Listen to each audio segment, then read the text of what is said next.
하나님의 말씀 시편 42편입니다.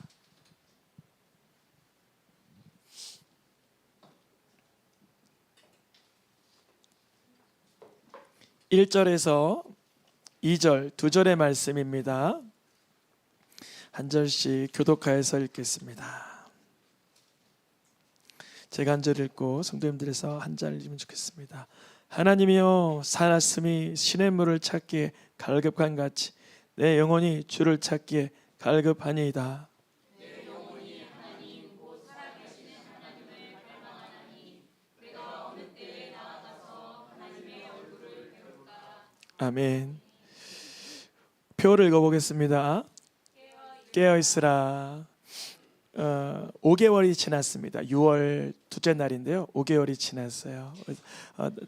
돌아보니까 얼마나 깨어 있었는지를 보니까 영혼에 잠잘 때도 있었더라고요. 이렇게 좀 사망에 좀 시커먼 마음에 거할 때도 있었고, 하나님 싫어하시는 그러한 가치관을 가질 때도 있었고, 깨어 있지 못할 때가 있었더라고요. 우리 모두 다 깨어 있으라 하신 올해 표 말씀처럼 말씀에 깨어있고, 기도에 깨어있고, 성령에 깨어있고, 예수 그리스도 이름 안에 깨어있고, 하나님 기뻐하시는데 깨어있을 수 있기를 축복합니다. 오늘 말씀의 제목은 읽어보겠습니다. 갈망에 깨어있으라. 우리 뭔가 세상 살 때 갈망을 하며 살죠. 갈망이 없으면 욕구가 없다는 건데, 이거 다른 말로 우울증이다. 또 마음에 어떤 그런 바람이 없으니까, 삶의 소망이 없으니까 이렇게 좀 무료해지고 좀 게을러지기도 하고 방탕하기도 그렇습니다. 근데 우리가 이제 갈망에 깨어 있기 위해서는 어떤 갈망에 깨어 있어야 되는가? 물론 하나님 기뻐하시는 갈망이겠죠. 오늘 본문에 보니까 시편 42편의 저자는 무엇에 갈망하고 무엇에 깨어 있고 무엇에 갈급했나, 노란 글씨만 같이 읽어보겠습니다. 하나님이여, 주를 찾기에 갈급하나이다. 곧 살아계시는 하나님을 갈망하니 하나님의 얼굴을 배울까. 사슴이 시냇물을 찾을 때 얼마나 갈급한지 제가 사슴이 아니라서 잘 모르겠지만, 사슴이 물 먹는 거 보니까 좀 이렇게 경계하면서 누가 위협하진 않나, 이렇게 또 다른 이렇게 육류를 먹는 또 다른 이렇게 사자나 이런 것들이 공격하진 않나 하면서 이렇게 급하게 먹고 또 도망가고 이렇게 하더라고요. 우리가 하나님을 찾기에 갈급함이 사슴이 그 갈증을 해결하기 위해 시냇물을 찾는 것 같이 그렇게 갈급한데, 어떠한 하나님을 찾기에 갈급한가? 42장 2절에 보니까 어떤 하나님이래요? 살아계시는 하나님. 가끔 보면 하나님 믿으세요 그러면 하나님 믿습니다 그런 분들 계세요. 그래서 어떤 하나님을 믿습니까? 그러니까 세상을 누군가 만들었겠죠. 그래요. 그래서 어떤 하나님을 믿습니까? 그러면 제가 믿는 하나님은 이러이러합니다. 이렇게 설명도 해주십니다. 근데 우리는 살아계시는 하나님이라고 표현하는 이유는 여러 가지 요소가 있는데, 먼저는 이제 인격적인 하나님이라는 거예요. 인격적, 우리가 생각이 있고 이성이 있고 의지가 있고 감정이 있는데 그것을 총동원하여서 우리를 만나주시는 하나님, 인격적인 하나님, 살아계신 하나님. 또 어떤 살아계신다는 의미가 있냐면 초월적인 하나님이라는 것이 있어요. 우리의 인격, 우리의 지정의를 가지고만 우리를 만나주신다면 그것은 하나님이라 할 수 없을 수도 있죠. 그러나 하나님은 신이시고 전능하시고 초월하시는 분이기 때문에 우리를 인격적으로 만나주시되 기사와 이적과 표적과 능력으로 만나주십니다. 그래서 성도님들에게 제가 이렇게 부탁하거나 조언하는 건 뭐냐면, 하나님께 진정성을 가지고 구하라는 거예요. 그것이 몸의 질병이라든지 어떤 사업하시는 분의 어떤 그런 어려운 문제라든지 인간사 속에 발생하는 인간 관계 속의 어떤 것이라든지, 하나님, 내가 하나님을 만나고자 합니다. 인격적인 하나님을 어떻게 만나 주실까요? 어떻게 만나 주시냐면요, 우리에게 찾아오셔서 우리가 가지고 있는 문제를 바라보는 우리의 인식을 바꿔주시고, 우리의 능력을 출중하게 해주시고, 상황을 모면할 수 있도록 하나님의 방법으로 뒤바꿔 주시기도 합니다. 사도 베드로가 감옥에 갇혀 있을 때 그의 능력으로 도무지 빠져나올 수 없으니까 하나님은 지진이 나서 그건 바울 얘기죠. 그 베드로의 이렇게 허리춤을 차가지고 옥문이 저절로 열리게 만들잖아요. 하나님은 그런 기적도 나타내시고 인격적으로 찾아와 주시고 마음에 놓고도 주시고 깨닫게 해주십니다. 그러한 갈급함을 가지고 하나님을 우리가 찾기를 축복합니다. 우리 집에서 뭐 하나 조그만 게 없어졌어요 요즘에. 그래서 그걸 찾느라고 제가 한 30분을 뒤졌어요. 못 찾았어요. 근데 제 머릿속에 언제나 뭐가 있을까요? 그걸 찾아야 된다. 그 작은 걸 못 찾았으니까 그게 톡 떨어지는 소리도 들렸어요. 근데 아무리 봐도 없는 거예요. 제가 손바닥을 해가지고 다 했는데 못 찾는 거예요. 성경에 그런 예화 있죠. 무슨 드라크마의 비유. 10개 드라크마 중에 하나를 잊어버린 거예요.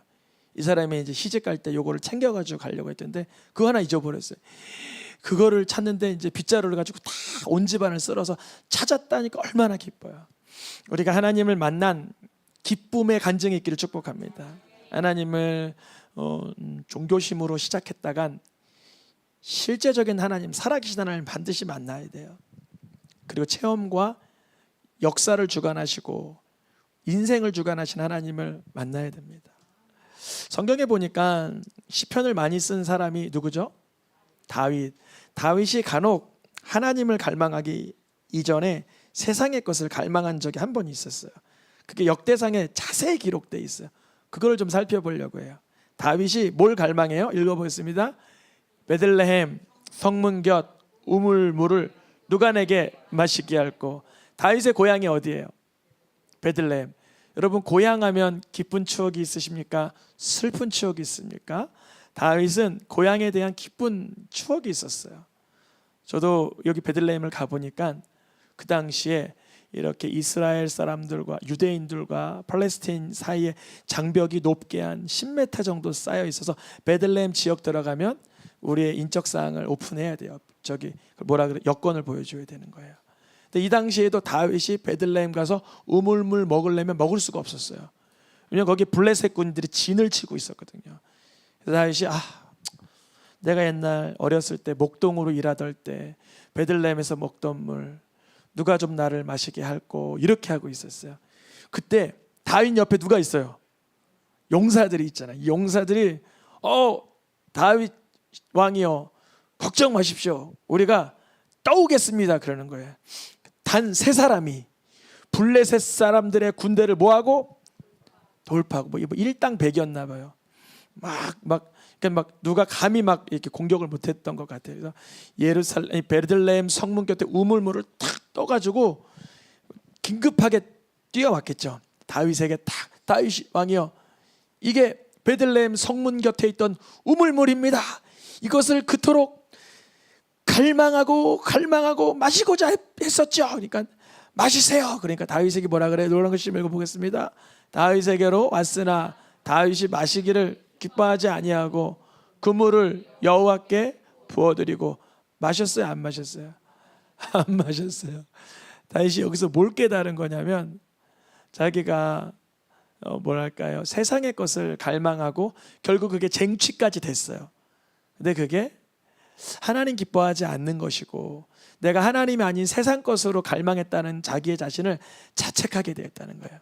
여러분 우리가 살아가다 보면 얼마나 간절한 기도의 제목들이 많습니까? 때로는 하나님이 응답해 주실 때도 있고 더딜 때도 있어요. 물론 빨리 응답해 주시면 좋은데 어떤 것들은 응답받고 나도 우리가 하나님 앞에 무릎 꿇게 되고 눈물 흘리고 자복하고 회개하게 되는 기도의 제목들이 있어요. 그게 바로 다윗에게는 베들레헴 성문 곁 우물물이었어요. 그게 그토록 마시고 싶었나 봐요. 여러분 어렸을 때 추억 중에 쫀득이 이런 거 있잖아요. 꼭 그거 한번 먹어보고 싶다. 저도 사실은 한 30년 전에 살던 집이 있어서 간혹 그 다음 그 내비게이션 그 카카오 맵이라 그래요. 그 영상을 볼 수가 있어요. 저희 집이 여전히 있더라고요. 30년 전 그 집이. 우리 새생명교회 고매동 교회는 지금 있을까 없을까요? 없어요. 부서져 버렸어요. 그래서 처음에는 제가 그거 부서지는 거 별로 그렇게 슬픈 마음 많이 안 들었는데 간혹 그 사진을 보면서 이게 이제 실물로 들어가거나 실물로 만져볼 수 없다면 조금 아쉽더라고요. 다윗이 그랬던 것 같아요. 자기 어린 시절 목동으로 있을 때 베들레헴에 있던 그 우물물 먹어보고 싶고 마셔보고 싶었는데 막상 응답이 되니까 이게 하나님이 기뻐하는 갈망이었나, 하나님 기뻐하는 것이었나 하면서 뭐라 그러냐면 생명을 돌아보지 아니하고 갔던 이 사람들의 피를 내가 어떻게 마십니까? 그걸 마시기를 원하지 아니었더라. 마음만 받고 하나님께 드리는 거죠. 우리가 살아가다 보면 정말 갈망하고 욕망하고 원하고 바라는 것들이 있지만 막상 얻어보면 이게 하나님의 뜻으로 구했는지 사람의 마음으로 구했는지 나중에 발견되는 게 있어요. 다윗은 그랬어요. 내가 이게 하나님의 사람으로 구한 게 아니라 그냥 내 육신의 욕구로 인해서 사람들의 희생까지도 볼 안목도 없었구나. 이렇게 스스로를 책망합니다. 회개합니다. 이후에 다윗은 정말 하나님만 갈망하는 사람이 되어요. 어디에서 그렇게 되냐면 시편 63편에 보면, 여러분 가지고 계신 성경 63편을 한번 펴보시면 뭐라고 상단에 되어 있냐면, 읽어보겠습니다. 63편 상단에 있는 표제어를 다윗의 시 유다 광야에 있을 때, 거기가 어디에? 유다 광야에 왜 있어요? 다윗이 도망자죠. 도망자. 다윗이 도망자의 형편으로 있을 때 거기서 물도 제대로 마시지 못하고 힘겨웠던 그때는 다윗이 누구만 갈망했냐면, 읽어보겠습니다. 노란색 글씨만, 내가 간절히 주를 찾되 내 영혼이 주를 갈망하며 내 육체가 주를 앙모하나이다. 어디에서 일했다고요? 유대강야. 우리 새생명교회 유대강야가 어딜까요? 고매동. 여러분 죄송해요. 여기 빌딩에 오셨을 때 예배 오셨던 분들에게 자꾸 이런 말씀해서 죄송한데 사실 홈페이지나 밴드에 다 있어요. 사진을 보면 정말 좀 표현이 그렇지만 누추한 예배당이 하나 보여요. 그 예배당 높이가 이 정도밖에 안 돼서 고개를 숙이고 들어가야 되고, 제가 여름에는 벌레를 한 움큼씩 항상 잡았어요. 아침마다. 그게 일이었어요. 이게 청소기를 가지고 한번 쓱 빨면 이게 벌레가 이만큼씩 막 잡혀요. 오버하는 게 아니라 진짜 그래요. 바닥에 다 벌레거든요. 근데 그때는 누구만 바라봤을까요? 주만 바라보는 거예요. 진짜 볼 게 나가면 호수요, 들어오면 예배당이고, 근데 여긴 나가면 다이소가 있고 CU가 있고 막 그래요. 그러니까 볼 게 많아요. 그래서 제가 주를 찾기보다 좀 육신의 욕구와 욕망이 발동하도록 사단이 막 밀가부로 또 타려고 하는 것 같더라고요. 그때 다시 한번 읽어볼까요? 내가 간절히 주를 찾되 내 영혼이 주를 갈망하며 내 육체가 주를 앙모하나이다. 다윗이 유대강야에서는 거기에서 뭐가 없었어요? 물이 없으면 원래 뭘 바라야 돼요? 이때 제대로 베들레헴 성목곁 우물물을 바랬어야죠. 근데 정말 유다 광야에 쫓기는 인생, 척박한 삶 속에는 하나님만 바랄 뿐밖에 없는 거예요. 근데 다윗이 이제 옆에 장수들도 좀 생기고 역대상 그 말씀에서는 어느 정도 삶에 좀 안락함이 있으니까 주를 찾기보다 뭘 찾아요? 베들레헴 성문 곁 우물물을 찾고 있는 거예요. 정말 그게 중요했을까요, 다윗에게? 다윗의 인생에 있어서 통일 왕국의 왕으로서 살아가고 하나님의 정말 청지기적인 사명을 감당하는 다윗 입장에서 베들레헴 성문 곁 우물이 정말 그렇게 중요했을까요? 아니죠. 이게 뭐냐면 판단력의 미스가 생긴 거예요. 이제 분별력이 흐려지는 거예요. 우리가 오늘 무엇에 깨어있으라 그랬어요? 말씀의 제목 읽어보겠습니다. 갈망에 깨어있으라. 어떤 갈망에? 하나님을 향한 갈망에. 근데 우리는 죄송합니다. 세상을 향한 갈망에 너무 많이 깨어있어요. 내가 원하는 것을, 하고 싶은 것을 찾기에 너무나 급급하고 머물러 있어요. 누구처럼? 다윗처럼. 다윗이 깨달았잖아요. 나중에 마시지도 않았잖아요. 우리에게도 이런 뒤늦은 판단의 분별력의 미흡함으로 인해서 속상한 일이 벌어지지 않기를 축복합니다. 오히려 물이 없어 마르고 황폐한 땅에서 주만 찾듯이 우리의 삶이 아무리 풍요로워지고 아무리 넉넉해지고 아무리 풍요로워져도 주를 찾기를 축복합니다. 아버지 하나님께서 뭐라고 약속하셨어요? 읽어보겠습니다. 나는 목마른 자에게 물 주며 마른 땅에 신하가 흐르게 하며 오라 너희 모든 목마른 자들아 물러나오라 돈 없는 자도 오라. 도대체 목마른 자가 어떤 목마름일까요? 하나님을 향한 목마름을 말하는 거겠죠. 하나님의 영광을 향한 목마름을 말하는 거겠죠. 하나님의 의를 위한 목마름이겠죠.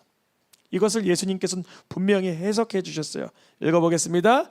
의에 줄이고 목이 마른 자는 복이 있나니. 의에 줄이고 갈증 있는 사람이 복이 있다는 것이에요. 의에 줄이고 의에 목마른 자를 말하는 거예요. 맞아요. 의에 줄이고 의에 목마른. 다른 말로 하나님께서 이사야 선지자를 통하여서 말씀하신 목마른 자들아 나오라 했다는 이 사람들은 누구냐면 하나님의 의, 하나님의 영광, 하나님의 말씀, 하나님의 임재에 목말랐던 자들이에요. 나중에 다윗이 깨닫는 거예요. 다 경험해보고 솔로몬도 다 세상의 복락과 쾌락을 누려보고는 그때 경험하죠. 하나님을 갈망함이 귀한 것이라. 예수님 당대에도 그런 여인이 하나 있었어요. 하나님의 의와 하나님의 목마름이 아닌 세상의 갈망, 세속의 갈망에 사로잡힌 여인이 있었으니 사마리아의 사마리아 여인이라고 불리는 그 사람이었습니다. 그런데 그 여인을 만나자마자 예수님은 이런 말씀을 주십니다. 너가 내가 누군지 알았으면 나에게 생수를 구하였을 것이다. 그가 너에게 목마름을 씻겨주었을 것이다. 그런데 이 여인이 예수님께 물어봐요. 뭐라고 말해요? 어디서 당신이 그 생수를 얻게 싸움나이까? 나의 가라앉은 심령을 어떻게 채워줄 수 있겠습니까? 이 사마리아 여인이나 다윗이나 가라앉은 마음은 매한가지인 거예요. 베들레헴 우물물에 성문 곁에 우물물을 마시고 싶거나 다윗이 정말 물을 못 마셔서 그런 건 아니잖아요. 그 옛 추억에 사로잡혀 그 속에서 갈망하는 마음이 생겼던 것처럼 이 사람이 사마리아 여인도 세상에 갈망하고 갈증을 느끼고 있을 때 예수님이 생수를 내가 너에게 줄 수 있다. 이 여인이 어떻게 얻어요? 궁금한 거죠. 그때 예수님 대답이 이러하십니다. 읽어보겠습니다. 나를 믿는 자는 그 배에서 생수의 강이 흘러나오리라. 예수님이 사마리아 여인에게 말씀하신 장면은 물론 3장 4장에 등장을 하죠.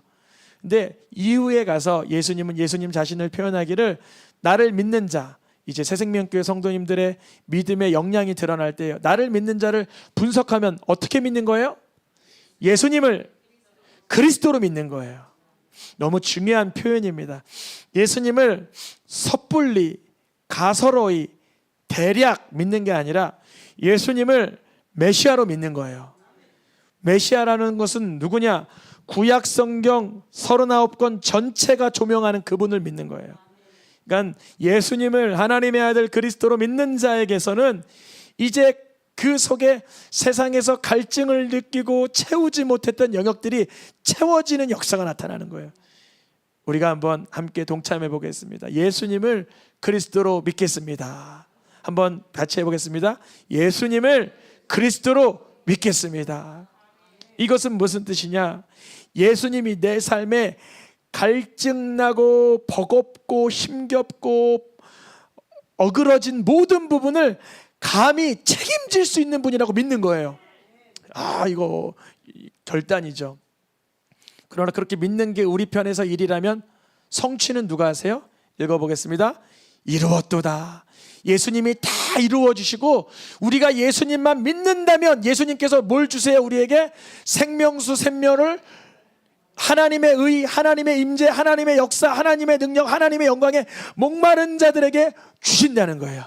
우리의 행위에 있지 아니하고 중심, 예수님을 나의 구주로만 믿을 때 주님이 샘물을 주시고 값없이 생수를 받아 누리게 하신다는 거예요.